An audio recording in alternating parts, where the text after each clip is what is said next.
নাম কি এই জায়গার নাম কি? এই জায়গার নাম কি? ঘণ্টেশ্বর। ঘণ্টেশ্বর জায়গায় সবাই রয়েছে দেখো,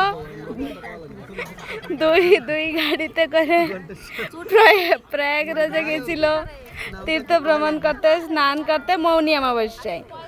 ফেরার পথে রান্না বান্না চলতেছে। আমি জ্যোৎস্না রায়, আমি ভিডিও বানাচ্ছি। কেউ শুয়ে আছে, কেউ সবজি কাটছে। বহুত দূর থেকে এসছে সব উড়িষ্যায়, এখানে ছত্তিশগড়ে ফেরার পথে পিকনিক হচ্ছে, পিকনিক।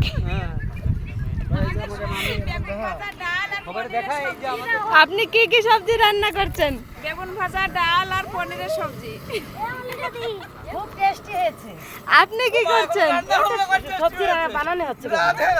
রাধে রাধে। আপনি কি বলছেন? আপনার কি মতামত? আমার মতামত, এনারা যা করছে অতি উত্তম কর্ম করছে। যাই হোক, এখন ঠাকুরের ভোগ লাগবে, আমরা প্রসাদ পাবো। আমরা এসছি আমরা এসছি মহাকুম্ভ মেলা। এখানে এসে আমরা রায়পুরের সাইডে ধমতরিতে আমরা এখানে রান্না হচ্ছে, ঠাকুরের ভোগ লাগবে, তারপরে ভক্তগণ সব প্রসাদ পাবে। জয় জয় শ্রী রাধেশ্যাম। জয় রাধেশ্যাম। এই দেখুন আমাদের বোলেরো একটা, এই দেখুন আমাদের লেগেজ আরেকটা বোলেরো রয়েছে রাস্তায়, দেখা যাচ্ছে না, আরো লোক রয়েছে রাস্তায়। এই আর কি কি কব, মেলা দূর কইছে।